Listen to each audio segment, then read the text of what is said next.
Hello friends, welcome to সোপান academy. আজকে আমরা চক্রবৃদ্ধি সুদের প্রথম ক্লাস দেখব। আমরা করছিলাম পিএসসির বিগত বছরের প্রশ্ন। তুমি যদি পিএসসির যে কোনো পরীক্ষা দাও না কেন, পিএসসি ক্লার্কশিপ হোক, মিসলেনিয়াস হোক বা আদার্স যে কোনো এক্সাম, তো অবশ্যই তোমাকে কিন্তু প্রিভিয়াস ইয়ার করে যেতে হবে। এই প্যাটার্নের অঙ্ক কিন্তু তোমরা দেখতে পারবে। সো দেখো, এর আগে আমরা করেছিলাম সরল সুদ। সেখানে I is equal to P R T by 100 এই ফর্মুলাটাকে কিভাবে আমরা সিম্পলিফাই করে সহজভাবে ফর্মুলাটা অ্যাপ্লাই না করে কিভাবে আমরা কোশ্চেনের অ্যান্সার করতে পারি সেটা দেখেছিলাম। সিমিলারলি এই চক্রবৃদ্ধি সুদের ক্ষেত্রেও আমরা যে ফর্মুলা জানি, A is equal to P into 1 + r/100 whole to the power T, এই যে ফর্মুলাটা রয়েছে, এই ফর্মুলাটাকে আমরা কিভাবে সহজভাবে রিপ্রেজেন্ট করে অঙ্কগুলো করব, ভালোভাবে কিন্তু বিষয়টা বুঝবে, না হলে কিন্তু আমার ক্লাস তোমার ভালো লাগবে না। ইউটিউবে তুমি প্রচুর ক্লাস পাবে যেখানে শুধুমাত্র ফর্মুলা ওরিয়েন্টেড তোমাকে অঙ্কগুলো করিয়ে দিয়ে চলে যাবে, বাট আমার ক্ষেত্রে সম্পূর্ণ উল্টো।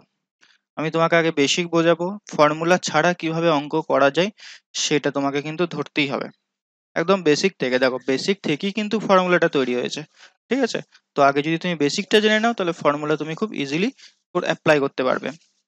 দেখো, এই ধরনের অঙ্কগুলো একটু ক্যালকুলেটিভ হয়, একটু মনে হয় যে ক্যালকুলেশনটা কঠিন বা জটিল, তো এটাকে সহজভাবেও করা যায়। মেইনলি দেখবে এখানে আমরা যখন সরল সুদ মানে চক্রবৃদ্ধি সুদ বের করতে দেয়, তখন আমরা সুদে আসলটা বের করি নি, সেখান থেকে আসলটাকে বাদ দিই, নিয়ে আমরা সুদটাকে বের করি। তো এটা একটা কিন্তু কমপ্লিকেটেড, গুণ করতে হয় অনেক বেশি বড় বড়। তো কিভাবে আমরা সিম্পলিফাই করব, প্রথম থেকে কিন্তু দেখো বেসিকটা কিন্তু দেখবে, নাহলে আমার ক্লাস আমি যেভাবে অঙ্ক করাই তোমার পছন্দ হবে না, ঠিক আছে? ইউটিউবে আদার্স যারা করাই যেভাবে করাই সেভাবেই তোমার ভালো লাগতে পারে, কারণ বেসিক ক্লিয়ার না থাকলে কিন্তু এই ফর্মুলা দিয়েই তোমাকে সহজ বলে মনে হতে পারে। তো আমরা যে ফর্মুলাটা জানি সেটা হচ্ছে এখানে কি বলতো, এ মানে হচ্ছে সুদ প্লাস আসল, সুদে আসল সমান P into 1 + r/100 whole to the power T. এই ফর্মুলাটা একটু আমি ভালো করে বুঝিয়ে দিচ্ছি, তারপরে এই ফর্মুলাটা ছাড়াও যে অঙ্ক করা যায় সেটা তোমরা বুঝতে পারবে, ঠিক আছে? এ হচ্ছে কি সুদে আসল, পি হচ্ছে এখানে আসল, আর হচ্ছে রেট, টি হচ্ছে টাইম, ঠিক আছে? চক্রবৃদ্ধি সুদের ক্ষেত্রে কি হয়, সুদের উপরে আমরা যেহেতু সুদ পাই প্রথম বছর, এক বছর মানে প্রথম বছরে সরল সুদ আর চক্রবৃদ্ধি সুদ কিন্তু সেম হয়, দ্বিতীয় বছর থেকে কি হয়, প্রথম বছরে সুদের উপরে আমরা সুদ পেতে থাকি, সেজন্য কি হয়, সুদের পরিমাণটা বেশি হয় এখানে, ঠিক আছে? সেই জন্য এই ফর্মুলাটা হয়েছে। এখন দেখো, এই ফর্মুলাটাকে যদি আমি পিটাকে এই নিচে নিয়ে চলে আসি, তাহলে আমি বলতে পারি এ বাই পি সমান এটা হচ্ছে, ঠিক আছে? অর্থাৎ দেখো, আমরা এখানে কি করব, এই যে 1 + r/100, এটাকে আমরা একটু সহজভাবে রিপ্রেজেন্ট করবো, এটাকে আমরা কি বলবো, ফ্র্যাকশন বলবো, ভগ্নাংশ বলবো।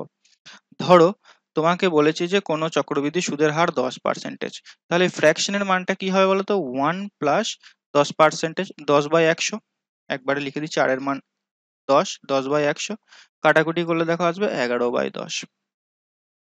পার্সেন্টেজের নিয়ম অনুযায়ী আমরা এটাকে আরো তাড়াতাড়ি বের করতে পারি, 10% মানে কত, 1/10, অর্থাৎ 10 টাকায় আমি 1 টাকা সুদ পাবো, তাহলে সুদে আসলে কি দাঁড়াবে, 11/10, অর্থাৎ ফ্র্যাকশনটা হবে 11/10, 10% বললে 11/10। যদি 20% বলে তাহলে ফ্র্যাকশনের মানটা কত হবে, 20/100। এগুলো কিন্তু বুঝে নাও, নাহলে কিন্তু আমার ক্লাস ভালো লাগবে না। 1/5, অর্থাৎ 5 টাকায় 1 টাকা সুদ, তার মানে কি ফ্র্যাকশন কি হবে, 6/5, 6/5, ঠিক আছে? এটা দেখো কেন বলছি তোমাকে। ধরো তোমাকে বললো যে 10,000 টাকার তুমি 10% হারে 3 বছরে সুদে আসল বের করো, তাহলে কি করবে বলো তো, সঙ্গে সঙ্গে এই 10,000-এর সঙ্গে আমরা 11/10 3 বার গুণ করব, যতবার টাইম বলে থাকবে। এই মাথায় দেখো টাইমটা কি, মানে এফ এর মাথায় 2, ফ্র্যাকশনের মাথায় 2, মানে 2 বার গুণ হবে ফ্র্যাকশনটা, 3 মানে 3 বার গুণ হবে, ঠিক আছে? বুঝতে পারলে? এরপর কিছু মেথড রয়েছে এগুলোকে সমাধান করার জন্য। ট্রি মেথড বলে একটা মেথড আছে, আর একটা আছে নেট রেট বের করে করা, আর একটা হচ্ছে তোমাদের রেশিও মেথড, ঠিক আছে? ট্রি ট্রি মেথড যেটা হচ্ছে, সেখানে তোমরা কি করবে, একটা এক্সাম্পল দিয়ে বিষয়টাকে ভালোভাবে বোঝাতে পারবো, তাহলে জাস্ট এক্সাম্পলটা দেখো কিভাবে হচ্ছে। এক্সাম্পলটা ধরো, 1,000 টাকার 1,000 টাকা, 1,000 না 10,000 করে নিই, চলো 10,000 টাকার 10% হারে 2 বছরে তোমাকে একটা চক্রবৃদ্ধি সুদ নির্ণয় করতে দিয়েছে, ঠিক আছে, বা সুদে আসল নির্ণয় করতে দিয়েছে। তাহলে এখানে তোমরা কি করবে, এই 10,000 টাকা এইভাবে লিখবে, প্রথম বছর দ্বিতীয় বছর। তাহলে প্রথম বছরে 10% মানে 1,000 টাকা, দ্বিতীয় বছরও 10% মানে 1,000 টাকা। তো যেহেতু চক্রবৃদ্ধি সুদ, তাহলে এই 10,000-এর উপরে আবার এই 1,000-এর উপরে আবার 10% আমরা সুদ পাবো, মানে 100 টাকা সুদ পাবো। তাহলে আলটিমেটলি মোট সুদ কত হবে, 2,000 আর 100, মানে 2,100 টাকা। 3 বছরের জন্য বললে এখানে আমরা আবার একটা ঘর টানতাম। এই মেথডটা দেখো, এই মেথডটা কিন্তু খুব কমপ্লিকেটেড, জটিল মেথড। এই মেথডটা আমরা করব না, ট্রি মেথডে আমরা যাবই না। আমরা মেইনলি যেটা করব সেটা হচ্ছে নেট রেট বের করা। নেট রেট বলতে দেখো, হ্যাঁ আর একটা বলে রাখি তোমাদের, এই কম্পাউন্ড ইন্টারেস্টের কিন্তু কমপ্লিট ক্লাস, ঠিক আছে, প্রায় 100টা প্লাস ম্যাথ 4 ঘন্টার ক্লাস কিন্তু আমার চ্যানেলে রয়েছে। তো অবশ্যই সেটা তুমি যদি দেখে নাও তাহলে এই বেসিক দেখার প্রয়োজন পড়বে না, আমি তোমাকে এটা গ্যারান্টি দিচ্ছি। ইউটিউবে তুমি কোথাও পাবে না ওইভাবে চক্রবৃদ্ধি সুদকে একদম টাইপ ওয়াইজ করা আছে, ঠিক আছে। তো তুমি অবশ্যই কিন্তু সেটা দেখবে। তো দেখো, যদি নেট রেট বলে, নেট রেট ব্যাপারটা একটু অন্যরকম। 10% হারে 2 বছরে যদি নেট রেট বের করতে দেয়, তাহলে আমরা এই ফর্মুলাটা লাগাবো, x plus y plus x y by 100। মনে পড়ছে ফর্মুলাটা? কোথায় যেন দেখেছো? কোথায়? পার্সেন্টেজ, তাই না? তাহলে এখানে আমরা কি করবো, এক্স এর মান 10, ওয়াই এর মান 10, 2 বছরের জন্য এটা কিন্তু হবে, বা 100 মানে 21%। নেট রেট ব্যাপারটা জিনিসটা কি, এই 10,000 টাকাটার যদি আমি 21% বের করে দিই, যেটা হবে মানে 2,100 যেটা হবে, এটাই হয়ে যাবে আমার সুদ, ঠিক আছে। 10% হারে 2 বছরে টাকা রাখলে নেট রেট মানে মোট সুদের হারটা হবে 21%। যদি 3 বছর রাখা হয়, তাহলে কি করবে, দেখো দুইবার আমরা অ্যাপ্লাই করবো এটা 21%, আর 10-এর মধ্যে যদি আমি অ্যাপ্লাই করি তাহলে দেখবে 31, আর এদিকে 21 ইন্টু 10/100, 0 0 কেটে যাচ্ছে, 2.1 মানে দেখবে 33.1%। নেট রেট হয়ে যাবে 33.1%। এটা একটা নিয়ম গেল। এই নিয়মগুলো আমরা যখন কোশ্চেন করবো আরো ভালোভাবে বুঝতে পারবে। আর একটা নিয়ম হচ্ছে রেশিও মেথড। 2 বছর বললে আমরা 2:1, এই রেশিওটাকে মনে রাখবো। 2 বছর বললে, সরি,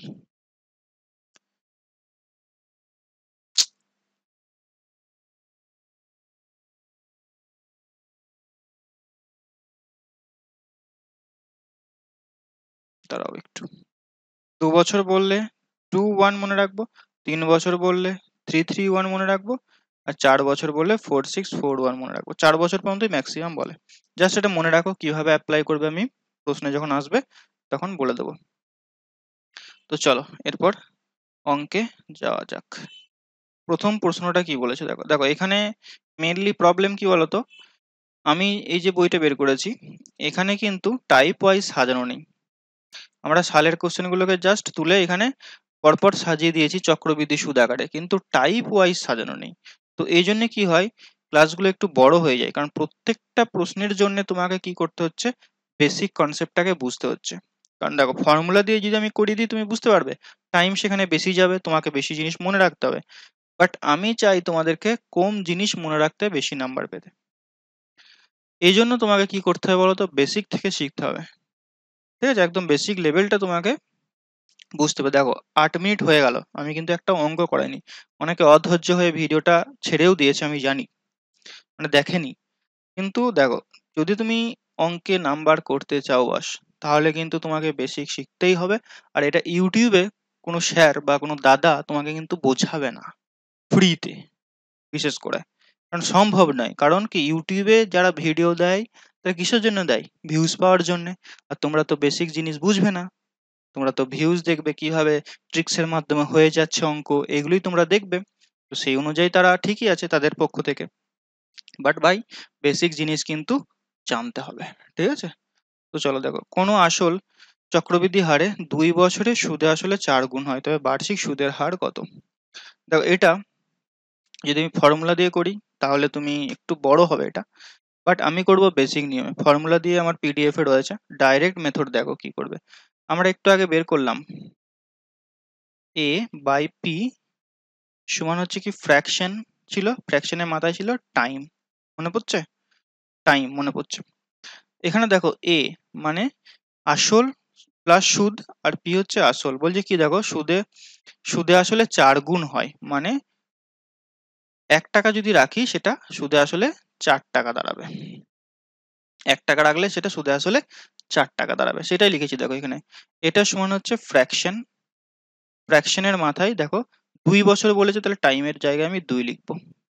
তাহলে এটা 4 সমান হচ্ছে এফ স্কোয়ার, 4 সমান এফ স্কোয়ার। তাহলে এফ সমান পাচ্ছি কত দেখো, 2। এই এফ এর মানটা কি ছিল বলতো? এফ এর মানটা ছিল 1 প্লাস আর বাই 100। এটার মান হচ্ছে 2। একটা এদিকে গেল, বিয়োগ হয়ে যাবে, তাহলে 2টা হয়ে গেল 1। আর সমান দেখো 100, 100টা গুণ হয়ে যাবে কোনাকুনি, আর সমান হয়ে যাবে 100। অর্থাৎ সুদের হার হয়ে যাবে 100%।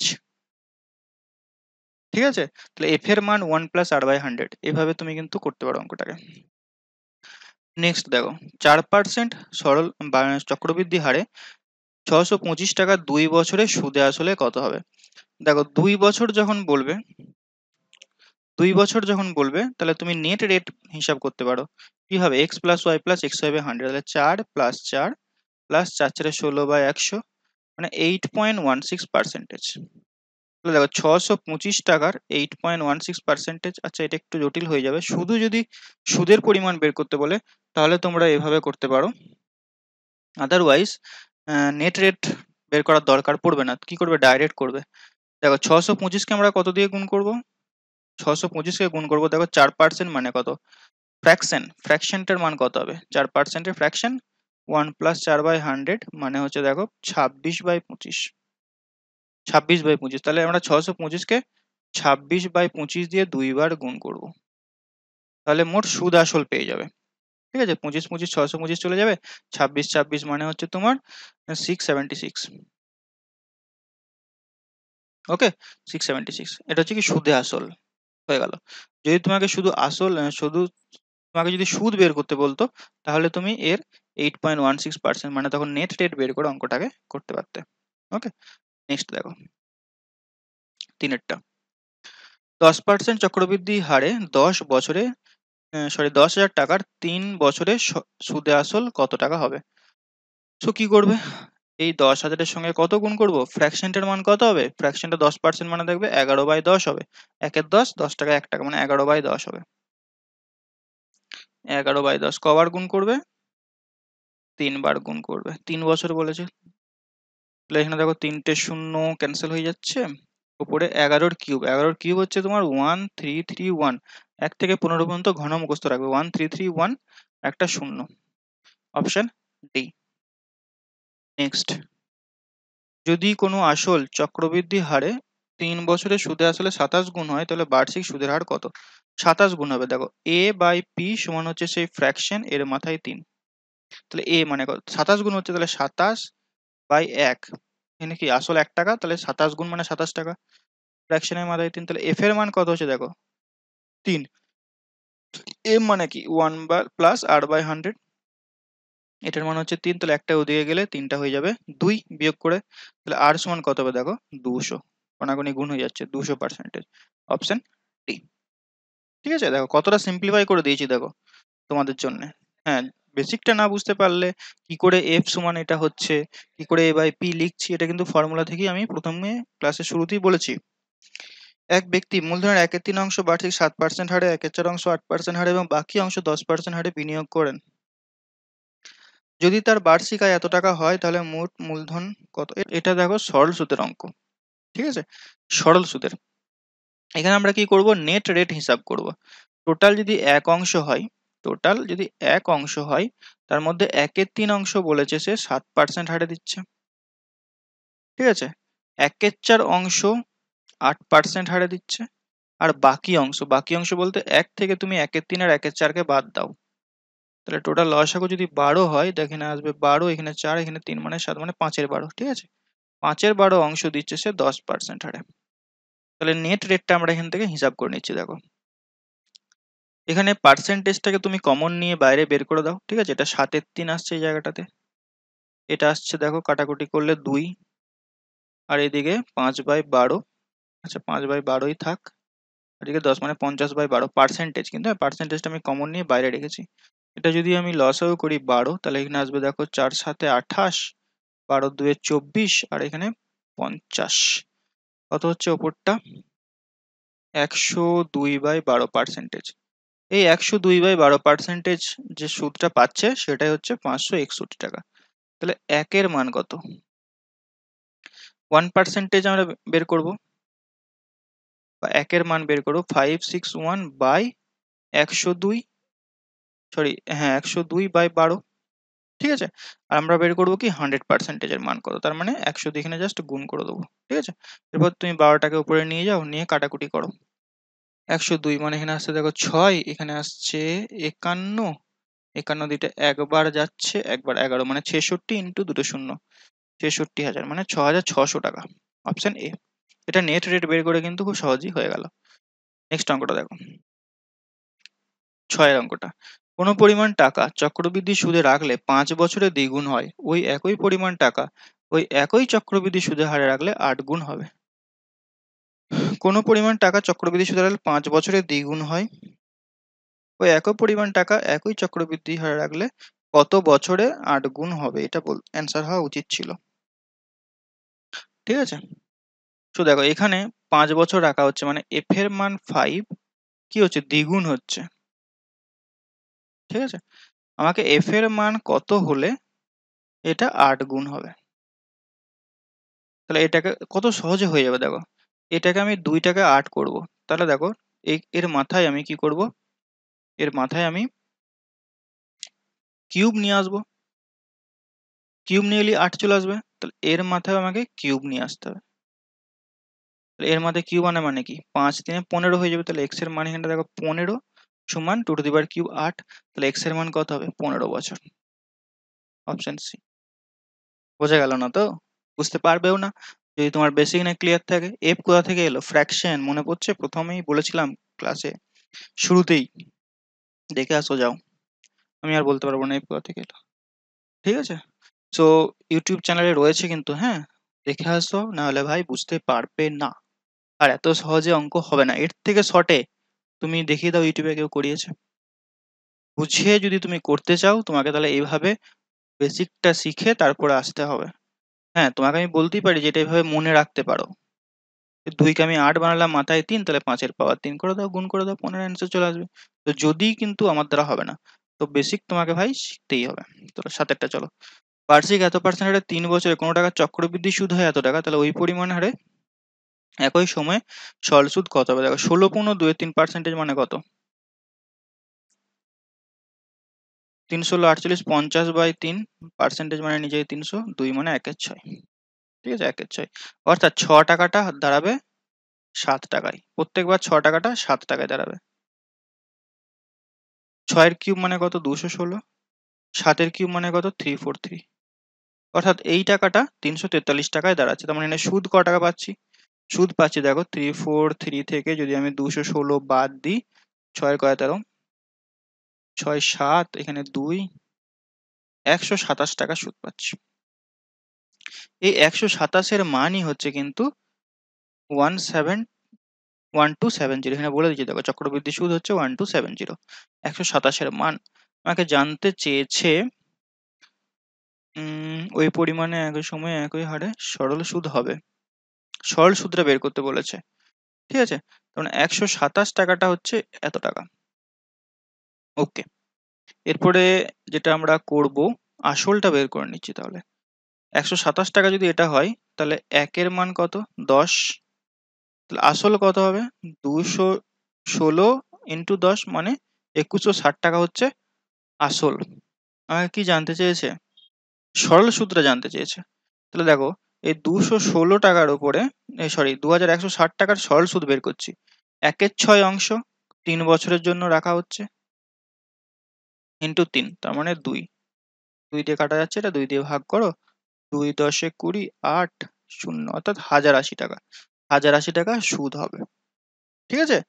এটা কিন্তু সরল সুদের কনসেপ্ট আবার ঢুকে রয়েছে কেন 1/6 লিখলাম কেন 3 গুণ করলাম ফ্র্যাকশন আমরা কি লিখছি আমরা যখন সুদ বের করি তখন আসল কিন্তু সুদের হার মানে কি 16.23% সেটাকে তো ফ্র্যাকশনে করলে তো 1/6 হয় আর পার্সেন্টেজ আমরা কি লিখি আর লিখি না আর/100 তো সেটাকে ভগ্নাংশ করলে 1/6 তো হয় আর বছর ইন্টু 3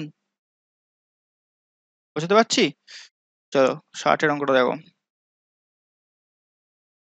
চক্রবৃদ্ধি সুদ বেশি করতে যাবে না, কারণ এমনিতেই খুব পরীক্ষায় কম দেয়, ওয়েস্ট বেঙ্গলের পরীক্ষাতে খুব কমই দেয়। তো এটা নিয়ে বেশি মাথা ঘামাবে না। হ্যাঁ, তবে অবশ্যই কিন্তু করে রাখতে হবে।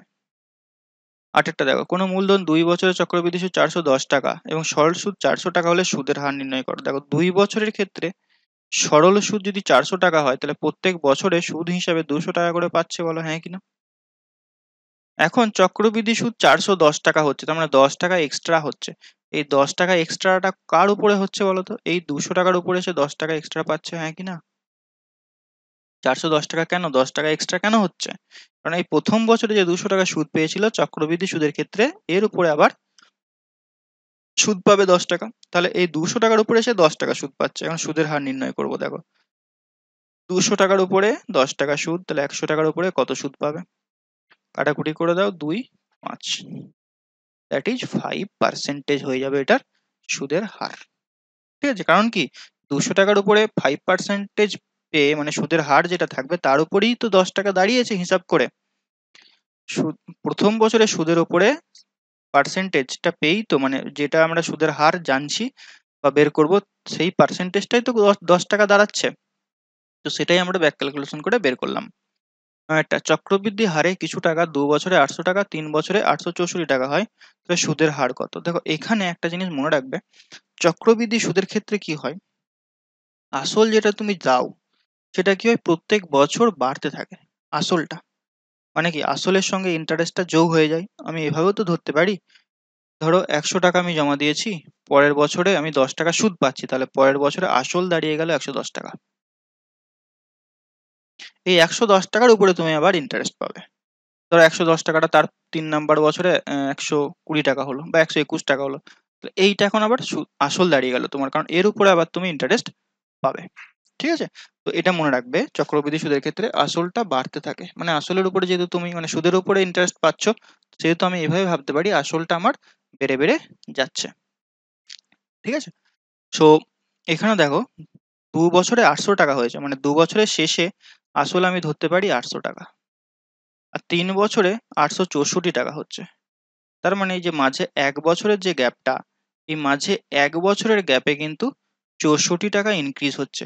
এই 64 টাকা ইনক্রিজ কেন, কার উপরে পাচ্ছি আমি? আগে যে 800 টাকা ছিল তার উপরে 64 টাকা এক্সট্রা পাচ্ছি। তাহলে ইন্টারেস্ট এখান থেকে পেয়ে যাবে, দেখো 64 টাকা পাচ্ছি 800 টাকার উপরে, 100 টাকার উপরে কত পাবো? 8, 8 8 64, 8%, অপশন এ। বোঝাতে পারলাম?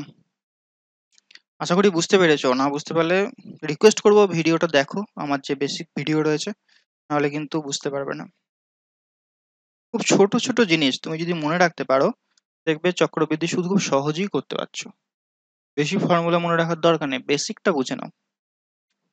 বার্ষিক 4% চক্রবৃদ্ধি হারে এত টাকা হয়, হতে সময় লাগে। আচ্ছা, কত বছর সময় লাগবে বলেছে? 15,625 টাকাটা 17,576 টাকা হবে। আচ্ছা, তাহলে এ বাই পি সমান ফ্র্যাকশনের মাথায় টাইম মনে পড়ছে? এ এখানে কত? 17,576 টাকা। আর এখানে পি কত? 15,625 টাকা। এই টাকাটা ফ্র্যাকশনের মান কত হয় বলতো? 4% মানে 26/25। এর মাথায় টাইমটা আমরা বের করব। আচ্ছা, এরপর যদি আমি 26-এর কিউব করি, 25-এর কিউব তো 625 হয়, বুঝতে পারছি। কাটাকুটি করে এটাকে ছোট করতে হবে। 25-এর কিউব কত হয়, সরি 25-এর বর্গ হয় 625। 26-এর ঘন কত হয় জানো? 625 × 25 করলে, আচ্ছা এটাকে প্রথমে কাটাকুটি যায় কিনা আগে দেখো। 17546 তিন দিয়ে যাবে না, আই থিঙ্ক এটা 25-এর ঘন। 25-এর ঘন যদি নিচেরটা আসে তাহলে 26-এর ঘন এটা হবে। 25-এর ঘন কত হয়? 25 একটা হয় 625, এর সঙ্গে আবার যদি 25 আমি গুণ করি, 5 25 125, 5 6 30, 31, আর এখানে 625, 5 7 3 9। ভুল হলো, সরি সরি। 25-এর ঘনটা আমি বের করতে চাইছি। ঠিক আছে? এখানে কাটা যাবে 25 দুয়ে 50, 12 মানে 25, 6, 1, হ্যাঁ, এই যে এটা রয়েছে না, এটা হচ্ছে 25-এর ঘন, আর এটা তাহলে 26-এর ঘন হতেই হবে। ঠিক আছে? নিচেরটা 25, ওপরেরটা 26, এগুলো হচ্ছে ঘন দিয়ে দিয়েছে। আর এটা সমান হচ্ছে দেখো 26/25 টু দি পাওয়ার টি। টি এর মান কত হবে? টি এর মান হয়ে যাবে 3। ওকে, কি করলাম আরেকবার বলে দিয়ে দেখো। আমি দেখলাম যে কাটাকুটি যাচ্ছে না। এখানে অ্যান্সার গুলো দেখো, 2 আছে একটা, আর একটা 3 বছর আছে। পয়েন্ট গুলো তো আমি পরে আসছি। তাহলে 25-এর ঘন যদি নিচেরটা হয় না, এক্ষেত্রে বলে রাখি তোমাকে, 25-এর ঘন দেখো নিচেরটা দিয়ে দিয়েছে, তো 100% 26-এর ঘন ওপরটা হতেই হবে, হতেই হবে। ঠিক আছে? তো এইভাবে কিন্তু তোমাকে কিছু ট্রিক্স, কিছু জিনিস মনে রাখতে হবে, যেগুলো অ্যাপ্লাই করতে হবে। ঠিক আছে? তো এইভাবেই আমাদের টোটাল 10টা অঙ্কের সমাধান দেখলাম। ঠিক আছে? তো আজকের ক্লাস এখানেই শেষ করছি। বেশি পড়াবো না আমি। অনেকটা বড় ক্লাস হয়ে যাবে, অলরেডি দেখতে পাচ্ছ 30 মিনিটের মতো ক্লাস হয়ে গেছে 10টা কোশ্চেনে। যথেষ্ট টাইম নিয়েছি আমি তোমাদের অঙ্কগুলোকে বোঝানোর জন্যে। তোমার যদি এই ক্লাসটা বোরিং লাগে, মানে তুমি এতদূর পর্যন্ত এসেছো, ক্লাসটা দেখেছো, তার মানে ঠিক আছে, তুমি কিছু না কিছু জিনিস শিখেছো। আর যদি তুমি মাঝে কোথাও যারা বেরিয়ে গেছে ধরো, তো তাদের কিন্তু খুব প্রবলেম হবে। কারণ ইউটিউবে যে সমস্ত ক্লাসগুলো হয়ে থেকেছে আমি ভালোভাবেই জানি, হিন্দি চ্যানেল ছাড়া বাংলা খুব কম চ্যানেলই আছে যারা তোমাকে সঠিক গাইডেন্স প্রোভাইড করবে। আমি দেখবে ক্লাসের মাঝে কিন্তু বেশি উল্টোপাল্টা বকি না, হাসাইও না। যতটুকু ক্লাস করানোর দরকার, যতটুকু বোঝানোর দরকার, তোমাদেরকে কিন্তু আমি বুঝিয়ে দিয়ে চলে যাই, কারণ টাইমের দাম আছে, তোমাদেরও সময়ের দাম আছে। ঠিক আছে? সো চেষ্টা করবে সঠিক জায়গা থেকে সঠিক জিনিসটা নেওয়ার, একদম বেসিক থেকে জিনিসগুলোকে পড়ার। একটা জিনিস বারবার পড়ে লাভ নাই, বেশি বার মানে বেশি টিচারের কাছে পড়েও লাভ নাই। যেখানে পড়বে একবারই পড়বে, ভালোভাবে পড়বে। এটাই বলার ছিল। ওকে, টেক কেয়ার।